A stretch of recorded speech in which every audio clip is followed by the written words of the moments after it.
면은 감사하겠습니다. 자, 이 시간 우리 서로 좀 인사를 나눕니다. 은혜 많이 받으세요라고 서로 환영하며 교제하며 우리 이청도 환영해요. 반갑고요. 할렐루야. 우리 기독교 최초의 교회였던 예루살렘 교회의 특징이 있었습니다.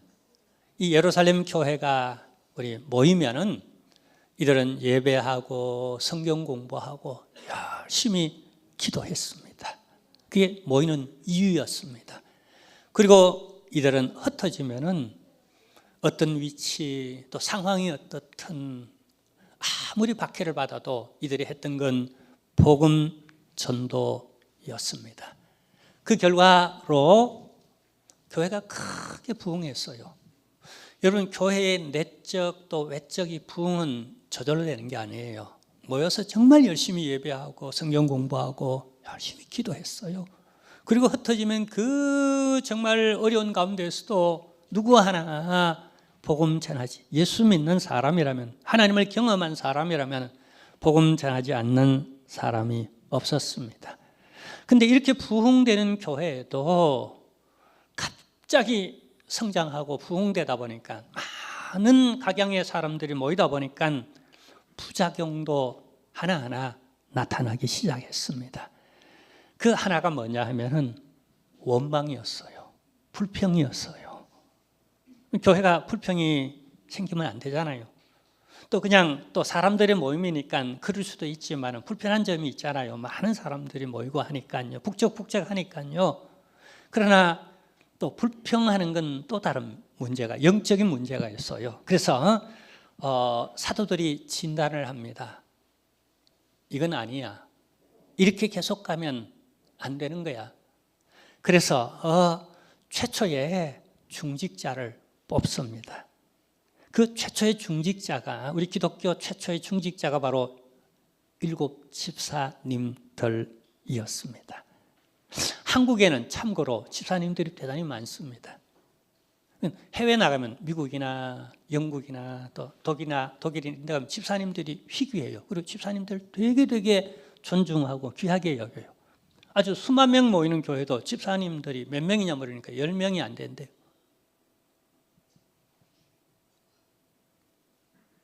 물론 안수 집사님이 있죠. 근데 크게 생각을 해요. 그래서 사도들이 평신도 가운데서 함께 사도들을 도와서 일할 일꾼들을 뽑습니다. 그게 7 집사님들이었어요. 그 사람들 가운데 한 명이 오늘 성경에서 나오는 빌립 집사였습니다.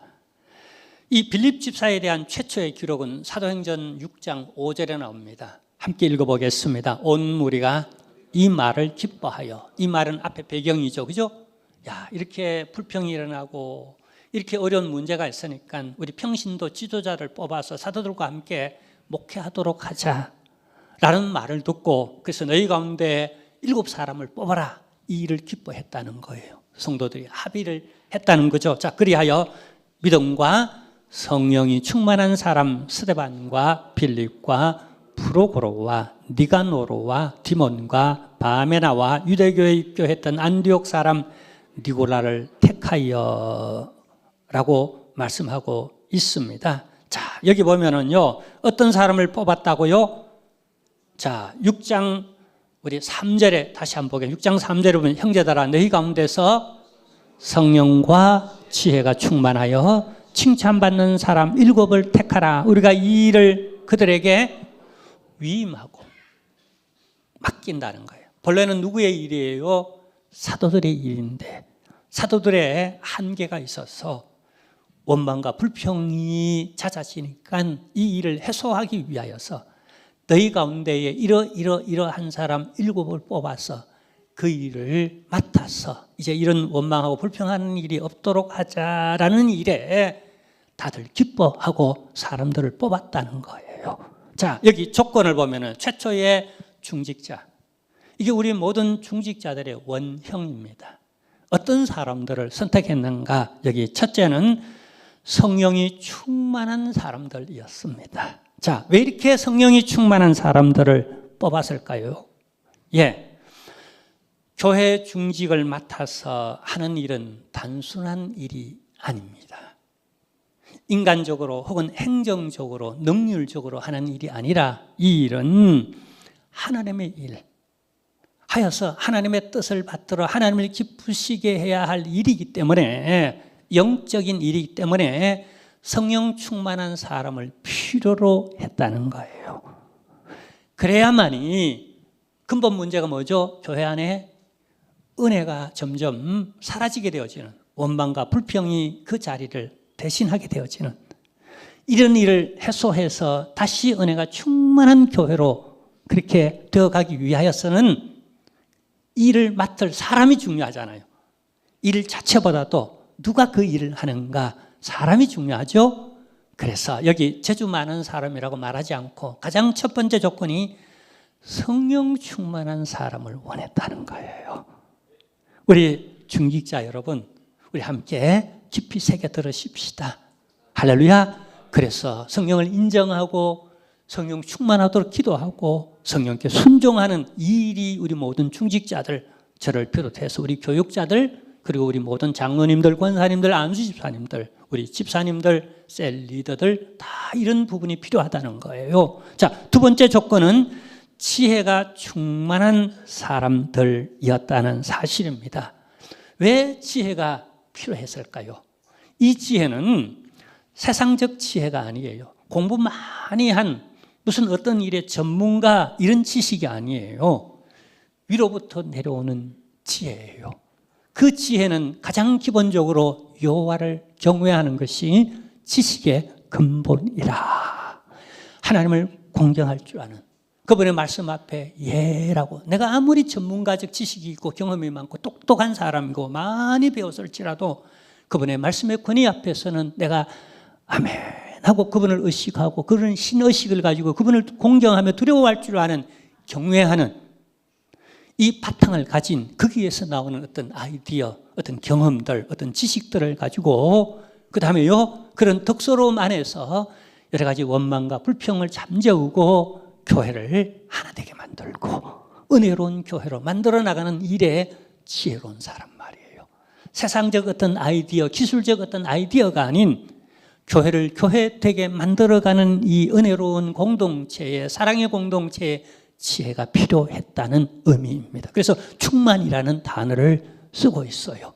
자, 그 다음에 또 하나는요, 여기 보면은요, 사람들에게 칭찬받는 사람이라고 이렇게 말씀하고 있어요. 또 이런 사람을 뽑았어요. 자, 여러분 왜 그런지 아세요? 자, 왜 그러냐 하면은요, 여러분 지금 이 원망과 불평의 문제를 해소하고 교회를 받아 은혜롭고 화합되고 하나 되게 만들어 나가는 이런 공동체, 어떤 공동체든 그렇습니다. 우리 반창회를 하든지 동창회를 하든지 아니면 이 나라와 민족의 일이든 아니면 세계 평화든 화합하고, 그죠? 아무리 과학이 발달하고 경제가 이렇게 발전하더라도 전쟁이 일어나고 싸움통 일어나니까 이게 그냥 정신사납잖아요.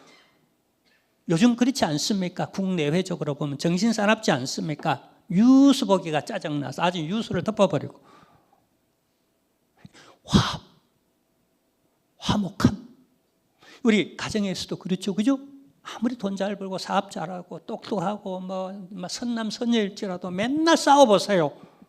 맨날 삐죽거리고 그냥 이렇게 해보세요. 그게 무슨 행복이겠습니까? 행복은 멀리 있는 게 아니에요. 가까운 데서 원망할 일을 잠재우고 불평한 일을 잠재울 이런 지혜가 필요하고 이런 평판, 그래서 그 가운데서 검증받는 평신도 리더십이 있는, 우리 교회 장로님들이 이 일을 잘한다고 생각해요. 그래서 우리 교회가 대체로 편안하고 우리 권사님들도 우리 안수집사님들도 우리 중직자들이 이 일을 잘한다고 저는 생각합니다. 그래서 별 탈이 없어요. 우리 나라도 그랬으면 좋겠습니다. 이 사회도 좀 이렇게 동서, 진보, 보수 이거 다 떠나가지고요. 여러분, 우리가 국민들이, 백성들이 좀 지혜로워야 됩니다.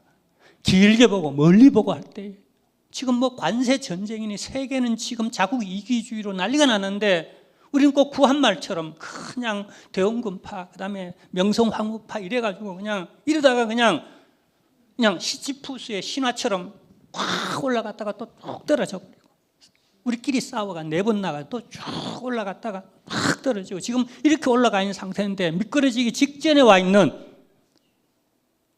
기도하자고요. 하나님이 긍휼히 여겨달라고. 그래서 우리가 보다 저마다 다 겸손해질 필요가 있고, 우리 잃어버린 다음에 늦어질 수가 있어요. 복구하는 데는 엄청 오래 걸릴 수가 있어요. 있을 때 잘해. 할렐루야. 자, 그래서 7사람을 뽑았는데, 이 7사람 또 하나의 조건이 있어요. 이게 여러분, 대놓고 본질적인 조건은 성령 충만, 지혜 충만, 사람들에게 칭찬받는 사람들. 그래서 너희 가운데서 평판 좋은 사람, 이런 사람을 뽑아라는 거예요. 할렐루야. 주의 종들이 그냥 직권적으로 임명하면 되잖아요. 천주교는 그렇게 합니다. 교황 정치 제도긴 황제가 그거 다 합니다. 그다음에 감리교, 감독 제도가 있는 성결교, 감리교, 그다음에 순복음교회는 그렇게 합니다. 투표하지 않습니다. 투표하면 그냥 시험 들기도 하고 어떤 조건을 따지기도 하고 섭섭해서 시험 그냥 교회를 떠나기도 하는 이런 부작용이 있기 때문에 그냥 감독들이 직접 탁탁 하기도 하고, 그게 정치제도. 그래서 우리 장로교는 그렇지 않습니다. 철저히 장로교회는 의회 제도예요. 중세 시대부터 교회는 민주이죠. 그다음에 백성, 교회가 뭐냐? 성도들이다. 성도들이 그냥 뽑아야지. 그래서 철저히 그렇게 우리 장로교 대한예수교 장로 헌법에 그렇게 명시되어 있고, 그렇게 안 하면은 장로교를 떠나서 감리교 가든지 성결 순복음교회 가든지 가야 돼요. 근데 우리 장로교를 하는 그 법에 순종해야 돼요. 그게 법이에요. 아니면 불법이에요. 그래서 과정이 힘들고 어렵고 또 부작용도 있지만은 우리 이런 성도들에게서 어떻게 해요? 평판 있는 사람을 뽑는 이런 제도를 가지고 있습니다. 근데 여러분, 어떤 사람을 뽑았다고요? 보이는 것은 성령 충만, 지혜 충만, 칭찬받는 사람. 근데 보이지 않는 게 하나가 있어요. 아주 여러분 어떻게 보면 편향적으로 사람을 뽑아냈어요. 자, 여러분 본질적으로 여기 예루살렘 교회가 문제가 불평이 일어나고 여러 가지 어수선해진 그 원인이 뭐냐 하면은요, 이 예루살렘 교회는 두 파가 있었는데, 한 파는 뭐냐면요, 헬라파 유대인들입니다. 그리고 또 한 파는요,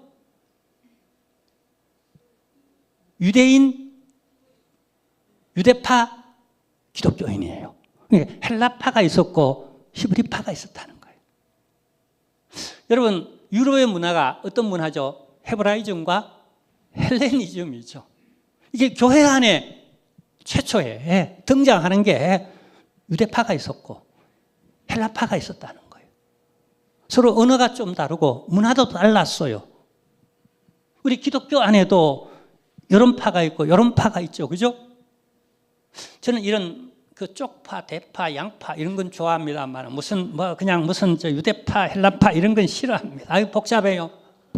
그냥 예수파, 복음파 딱 하나였으면 너무 좋겠어요. 근데 여기 하나같이 여러분, 이 7집사가 어떤 파의 사람인지 아세요? 헬라파 유대인들입니다. 그 7집사의 이름을 한번 보세요. 누구요? 필립, 스테반, 프로고로, 니가노르, 디몬, 바메나, 니골라. 여러분은 전문가들이 아니기 때문에 이름을 보고 어떤 그 떠오르는 이미지가 언뜻 생각나지 않을지 모르지만은요, 저 이름들이 어떤 이름들이냐면 전부 다 헬라식 이름들이라는 거예요. 그래서 주석가들은 신학자들은 해석하기를 전부 다가 하나같이 유대파 유대인이 아닌 헬라파 유대인 일색이었다라고 이렇게 말하는 거예요.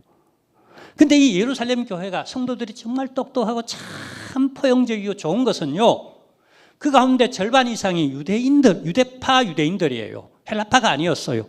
근데 이들이 다 떠나가지고 한 조건, 그 조건이 뭐였죠? 성령 충만, 지혜 충만, 칭찬 듣는 사람, 지역을 떠나서 헬라파니 유대파니를 다 떠나가지고 하나같이 이 기준으로 사람을 뽑았고, 그 다음에 또 그 안에 지금 원망하고 불평하는 주로 그런 사람들이 누구죠? 헬라파 유대인들이었어요.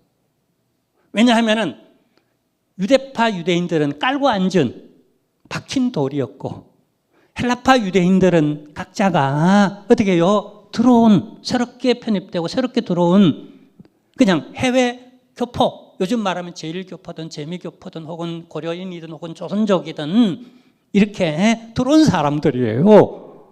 근데 이 들어온 사람 일색으로 중직자들을 뽑았다는 거예요. 그러니까 이 교회가 얼마나 지혜로웠고 또 성도들이 얼마나 포용적이었고 이 문제를 해결하는 일이 얼마나 객관적이었는가라는 걸 우리가 볼 수 있다는 거예요. 자, 중요한 것은 이후 이렇게 이들이 사도들을 도와 이 역할을 잘 감당함으로 말미암아 더 이상 예루살렘 교회는 이런 문제가 사라졌다는 거예요. 오히려 중직자들이 있음으로 말미암아 어떤 문제가 생긴 게 아니라 이런 사람들을 뽑음으로 말미암아 이런 사람들을 의하여서 헬라파 유대인 지도자들이 생겨서 헬라파 유대인들 원망하고 불평하는 사람들 잘 다독거리도록 이렇게 만들어냈다는 거예요.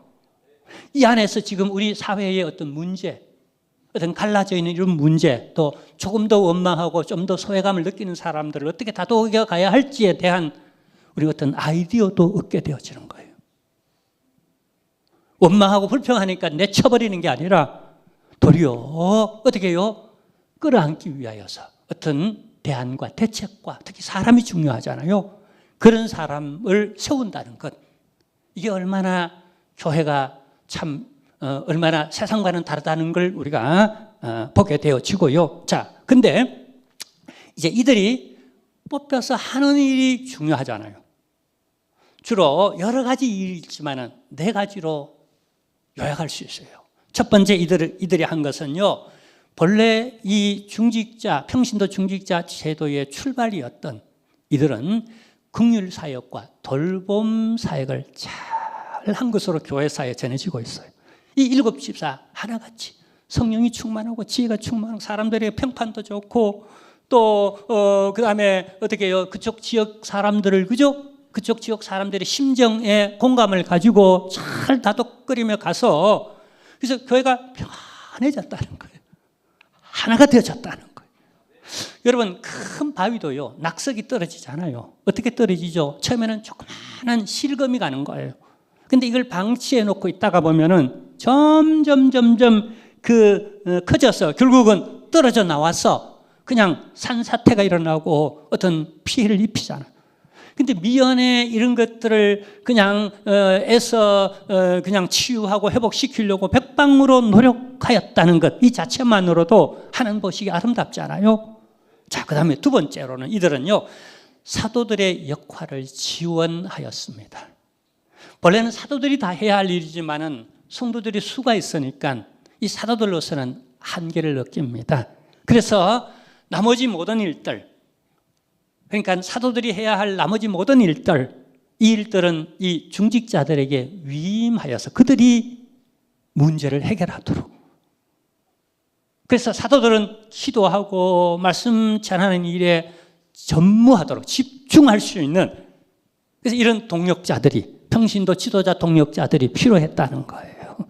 그래서 이 업무를 잘함으로 말미암아 보다 예루살렘 교회는 유기적으로 효율적으로 이렇게 서로 협력하는 동력이 되어져가는 이런 교회를 만들어갈 수 있었다는 거예요. 자, 그 다음에 세 번째로는요, 자, 이 일곱 집사는 공동체의 화합과 통합을 이루는 데에 중요한 역할을 한 거예요.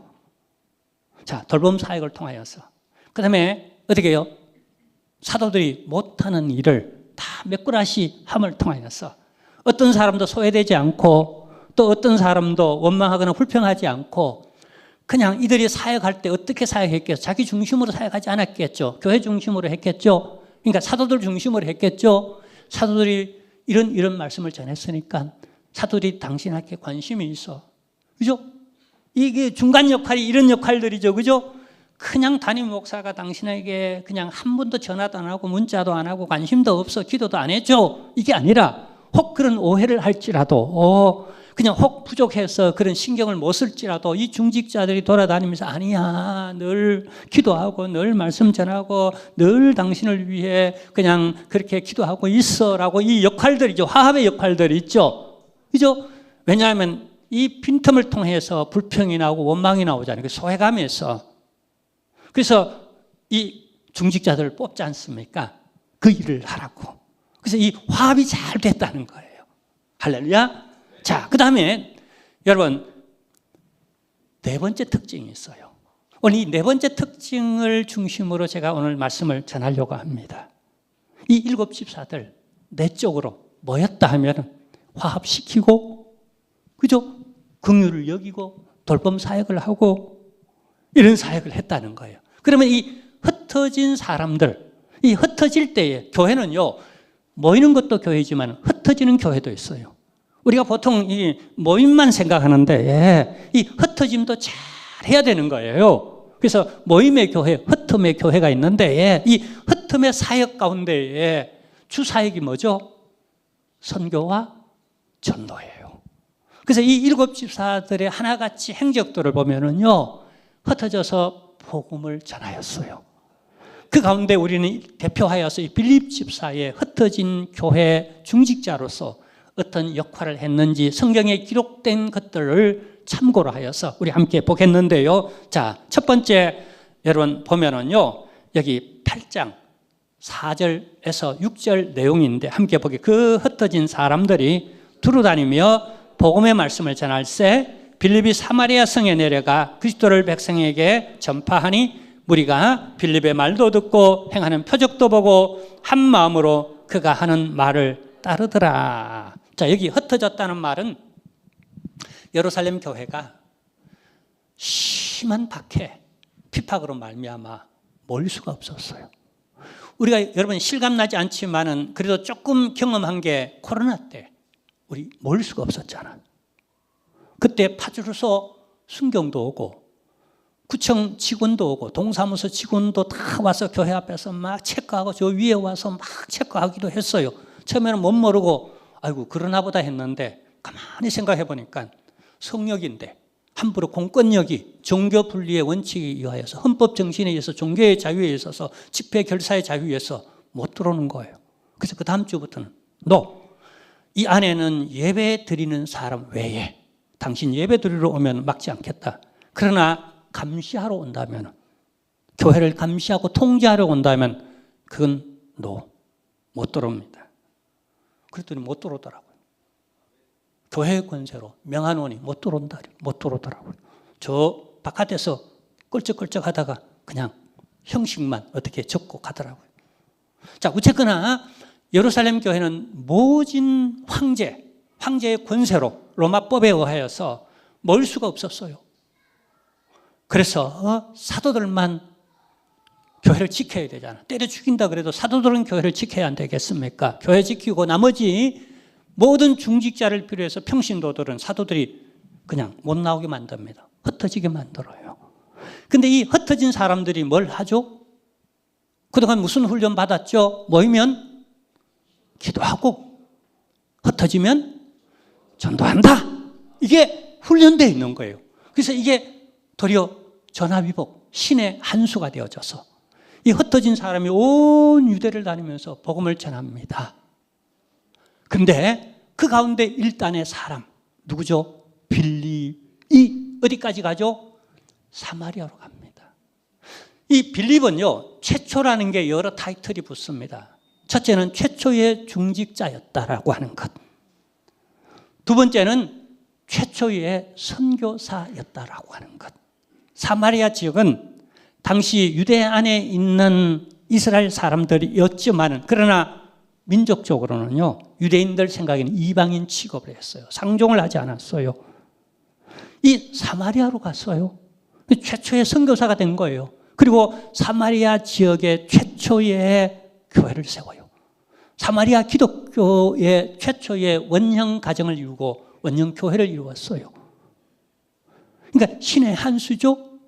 그러니까 예수님이 뭐라고 제자들에게 예언을 하셨죠? 성령이 너희에게 임하면 너희가 권능을 받고 예루살렘과 온 유대와 흩어졌죠. 그리고 어디예요?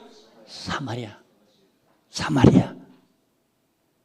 사도들이 아니었어요. 최초의 선교사가 바울이 아니었어요. 평신도 중직자인 빌립이었다는 사실이에요. 할렐루야. 이건 중요한 하나의 의미를 갖는데 어떤 의의를 갖느냐 하면요, 복음이 유대주의, 율법주의, 예루살렘에서 그 다음에 유대에서 이제 이방 세계로 나가는 인식의 전환, 하나의 실제적 복음의 확산의 전환점을 이루게 되어졌다는 거예요. 누구를 통해서? 베드로가 아니었어요. 바울도 아니었어요. 가장 먼저 빌립이었다는 일에 평신도 여러분 자부심을 가지고 주의 종들이 하지 우리가 뭘 하겠어? 이런 개념에 다시 한번 우리가 새로운 정립이 있기를 주님의 이름으로 축원합니다. 아멘. 자, 두 번째 기록은요, 빌립과 관련하여 두 번째 기록은요, 이디오피아 네시 복음 전도와 관련이 있습니다. 자, 우리가 사도행전 8장 26절 이하에 보면은요, 이디오피아 여왕의 국고를 맡은 네시가 그가 유대교로 개종했던 것 같습니다. 그래서 어떻게 예루살렘 성지를 방문합니다. 그리고는 돌아가는 일에 광야에서 이사야서를 읽고 있었어요. 근데 성령께서 이 빌립 집사를 이 광야로 인도합니다. 왜지? 내가 왜 전도를 하고 선교를 하려면 전략 요충지로 가야지. 왜 나로 하여금 사람도 어쩌다가 그냥 한번 지나가는 그 광야로 나를 가라 그러지? 근데 이런 인간의 생각을 잠재하고 왜 성령의 전도자들은 충만해야 되는가? 성령의 인도함을 받기 위해서 그랬어요.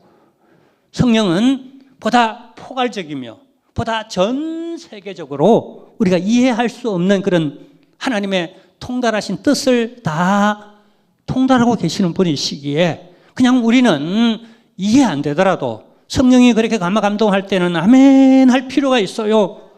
이 빌립 집사는 아멘 할 줄 아는 중직자였어요. 그래서 광야로 성령의 인도함을 따라갔어요. 가보니까 거기 이디오피아 여왕의 국고를 맡은, 요즘 말하면요, 재정부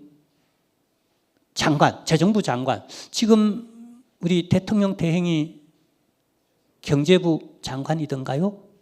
그동안 실세라는 거예요. 실세. 이 양반이 실세였어요. 근데 이사야서를 펴놓고 읽기는 읽는데 복음을 아직 이해를 못하는 거예요. 근데 이걸 성령이 충만하고 지혜가 충만하고 사람이 괜찮은 사람이, 인상 좋은 사람이잖아요. 다가갑니다. 그리고 이사야 23장을 펼쳐놓고 해석해 주면서 복음을 전하는 거예요. 나사렛 예수는 하나님의 아들로서 이 땅에 오셔서 이렇게 살다가 이렇게 십자가를 져서 그리고 이렇게 부활하시고 이제 이렇게 저렇게 산 자와 죽은 자를 심판하러 다시 재림하실 거야라고 성령이 역사했어요. 그리고는 그가 회개하고 어떻게 해요? 복음을 받아들이고 그 즉시 세례교인이 돼요. 세례를 받아요. 그리고 이디오피아로 갑니다. 실세잖아요. 부하들이 있잖아요. 지인들이 많잖아요. 능력이 있잖아요. 그가 돌아가서 복음을 전했는데 이것이 바로 최초의 이디오피아 신자가 복음의 신자가 되고 또 교회가 되고 이게 아프리카 대륙에, 당시 이디오피아는 아프리카 대륙의 맹주였습니다. 바로 이 아프리카 대륙의 최초의 교회가 세워지는 그 시발점, 그 복음의 씨를 누가 뿌렸어요? 빌립 집사가. 정말 광야에서 뿌렸어요. 성령이 역사하지 않고는 안 될 일을, 못 갈 곳을 거기까지 찾아갔어요. 그리고 복음을 전했는데 성령이 역사하고 그리고 그 뿌렸더니 그 열매가 아프리카 대륙에, 즉 검은 대륙에 많은 흑장미가 피어나는데 복음의 열매가 맺히는데 30배, 60배, 100배, 1000배, 만배로 아프리카 대륙에 복음화가 출발한 거예요. 할렐루야. 아멘. 자, 그리고요. 이제 우리가 세 번째는 여기서 끝나지 않고 빌립의 말년, 이 중직자의 말년을 어떻게 보내는가? 그가 말년을 어디 가서 보내느냐 하면은요, 사도행전 8장 40절에 보면 이렇게 성경은 기록합니다. 빌립은 아소도에 나타나 여러 성을 어떻게 해요? 지나다니며 그 다음에요, 복음을 전하고 어디에? 가이사라에 이르니라 라고 말을 합니다. 자, 여기 이제 아소도 지역을 비롯한 이 가이사라 지역들은 전부 다 서안들입니다. 이스라엘 땅의 서쪽 지역들이에요. 특히 이 가이사라는 당시에 이스라엘 예루살렘은 수도이고 고도이지만은 이건 어떻게 방어적이며 요새적인 이런 하나의 성입니다. 해발 약 한 700에서 800m 정도가 되는 아주 높은 산성이에요. 그러니까 교통의 요충지가 아니고 많은 사람들이 와서 몰려다니는 그런 곳이 아니에요. 방어적 그런 도시예요. 근데 국제적 개방, 항구적 도시가 뭐냐면 가이사라예요.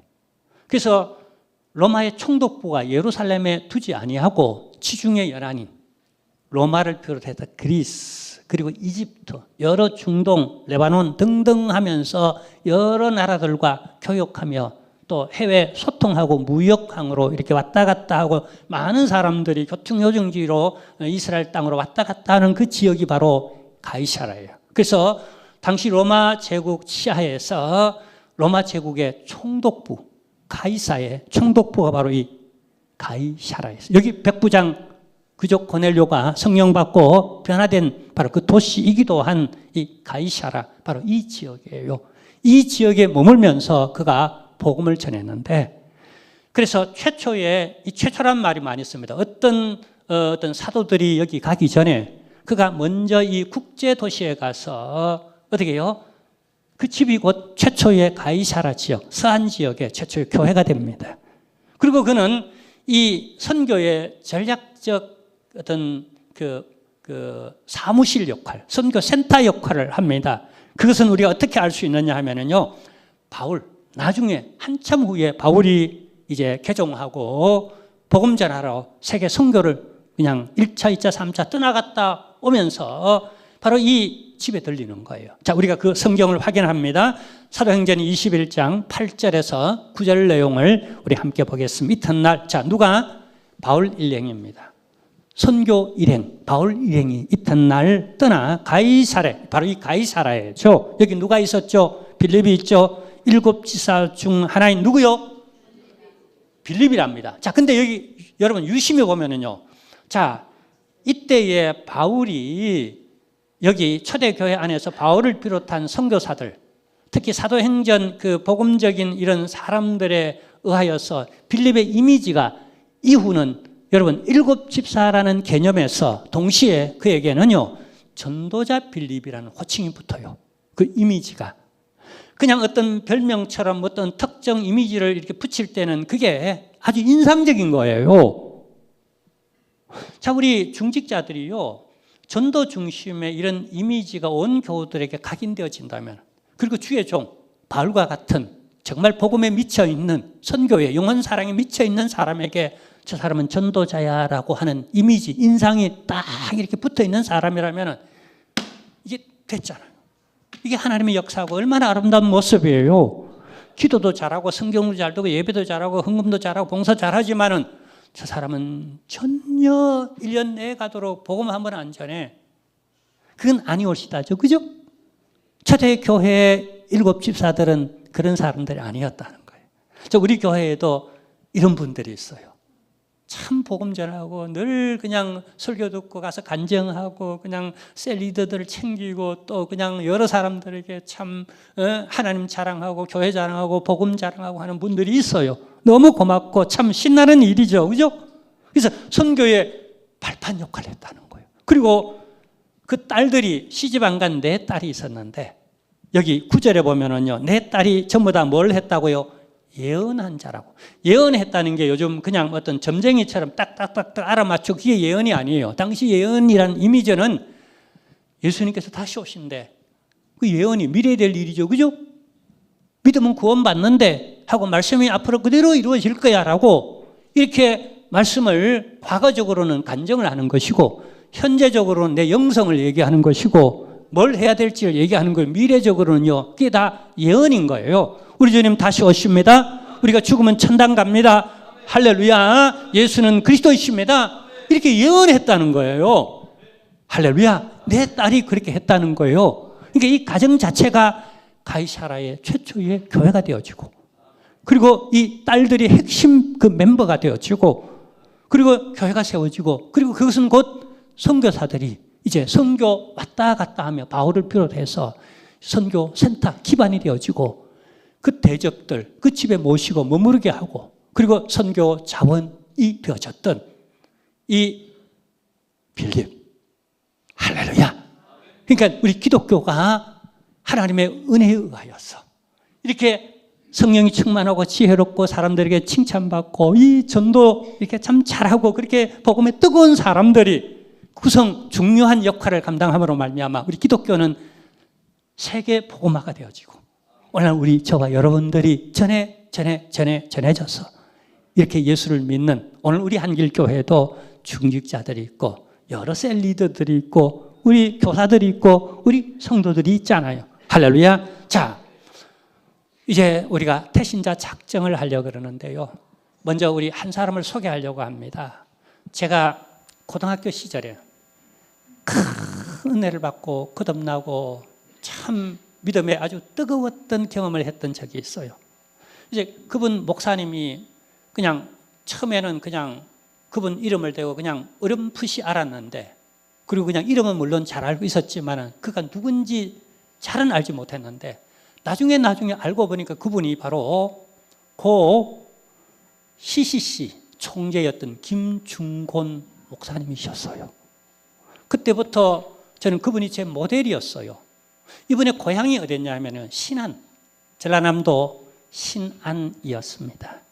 근데 이분을 전도하고 신학교 보낸 분이 누구냐 하면은요, 그 신안섬에서 복음을 전하면서 이렇게 다녔던, 이거 띄워줄래요?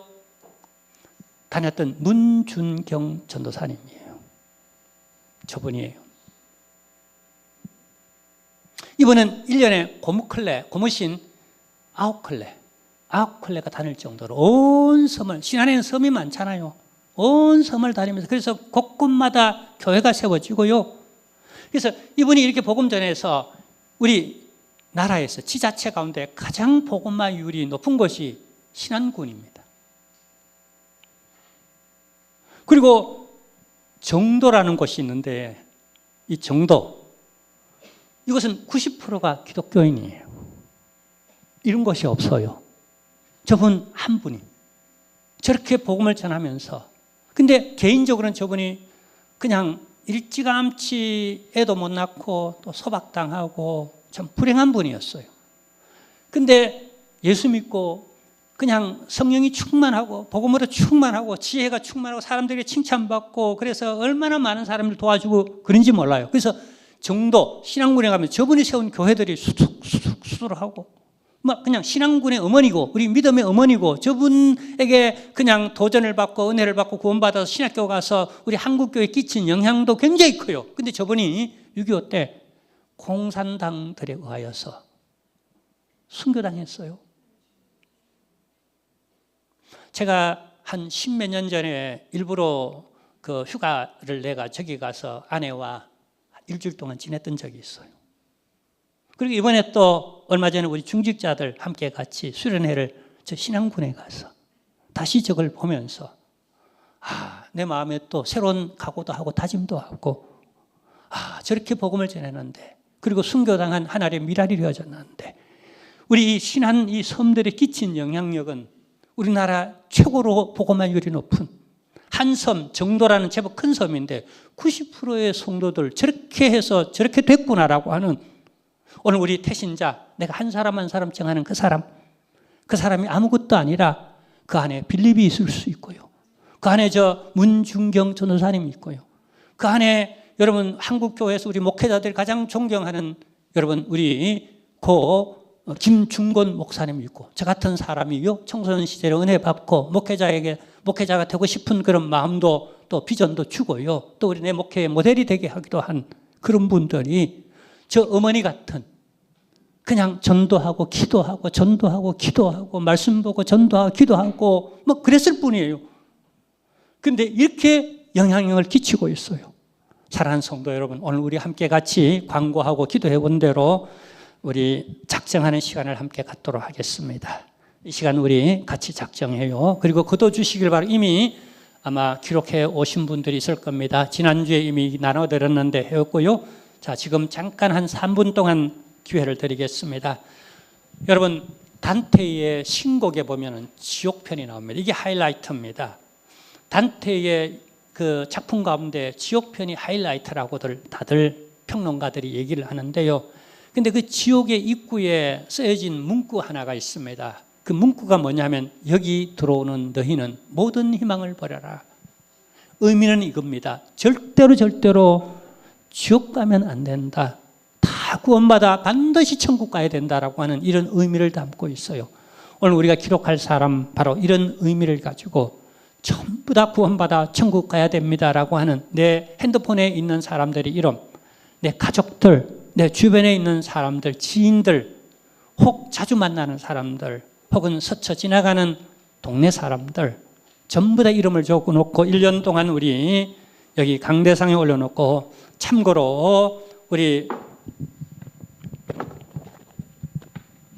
지난해에 446명의 명단을 놓고 너덜너덜 하도록 읽고 또 읽고 기도하고 또 읽고 기도하고 이렇게 왔어요. 이렇게 그 이름을 강대상에 올려놓고 우린 주일 예배를 드리고 헌신하며 봉사하며 섬기면서 지내고요. 일부 예배 때 다 참여했고요. 그 다음에 우리가 여기 연초부터 올려놓은 기도 제목이 있습니다. 이 기도 제목과 강대상에는 제가 늘 목회하면서 그냥 기도할 때마다 밥 먹으면서도 일어나서 잘 때도 늘 기도하는 제목 3가지가 있는데 하나는 뭐냐 하면 하나님이 강대상에 있는 기도 제목, 또 하나는 강대상에 있는 이 태신자들, 또 하나는 우리 성도님도 오늘 또 보혈에 흘려주신 피를 뿌리고 바르고 덮사오니 악한 건 다 유월하고 그 안에서 하나님의 은혜와 자비와 사랑과 축복을 누리도록 해달라고 늘 이 기도 제목을 가지고 기도합니다. 우리 함께 이 기도 사역에 동참해 주시기를 바라고요. 자, 그래서 여기 나의 태신자를 반드시 올려놓고 그죠? 부르짖는 겁니다. 그냥 열매는 결과는 하나님께 맡겨놓는 거예요. 자라게 하고 싹이 나고 자라게 하고 거두게 하시는 분은 하나님이고요. 우리는 성령의 은혜 가운데서 빌립 집사처럼 스데반처럼 바울처럼 그냥 복음을 전하는 겁니다. 여러분 그냥 이름 올려놓으십시오. 아멘. 하나님이여, 그러면 저희는 기도합니다. 하나님이여, 이름이 왔사오니 그 실체도 이름뿐만 아니라 그 몸도 영혼도 마음도 하나님 앞에 나오도록 도와달라고 우리 함께 합심하여 늘 기도하기를 바라고요. 자, 이제 올려주시고요. 받아주시고 걷어주시고요. 자,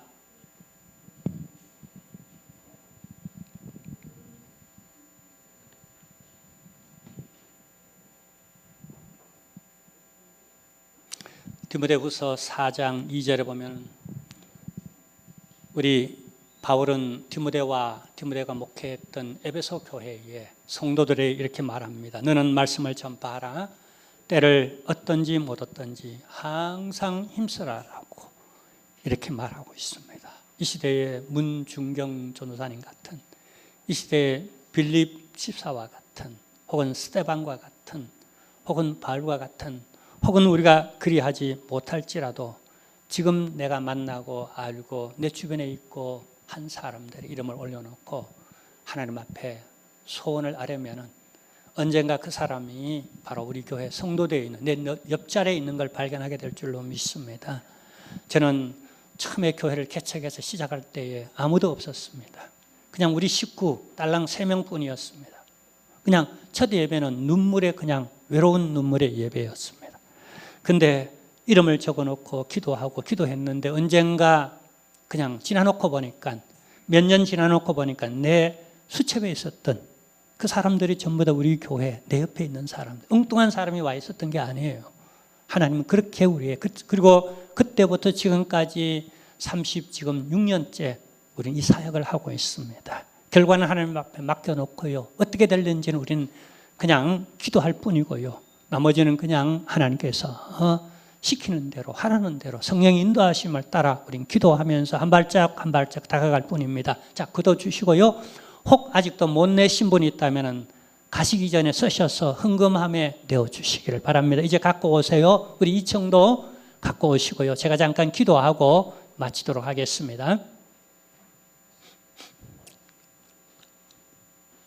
못 쓰신 분들은 이렇게 쓰시고요. 그 다음에 또 추가하실 분들은 다음 주에 쓰셔서 헌금함에 올려놓으시면은 저희가 이제 수고하여서 여기 강대상에 올려놓고 함께 기도하는 시간을 갖겠습니다. 기도하겠습니다.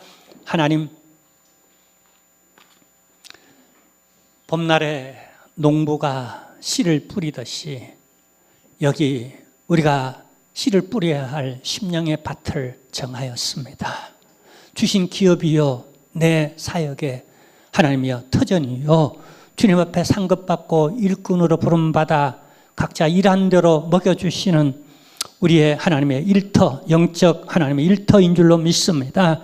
참 고귀한 이 일터, 우리의 열매들, 우리의 생명들 주님 손에 올려놓습니다. 우리가 기도로 시작합니다. 씨를 뿌리는 것으로 출발합니다. 과정 속에 하나님이 역사하시고 성령께서 지혜를 주옵시고 결과적으로 주님을 의뢰하며 신뢰하며 맡깁니다.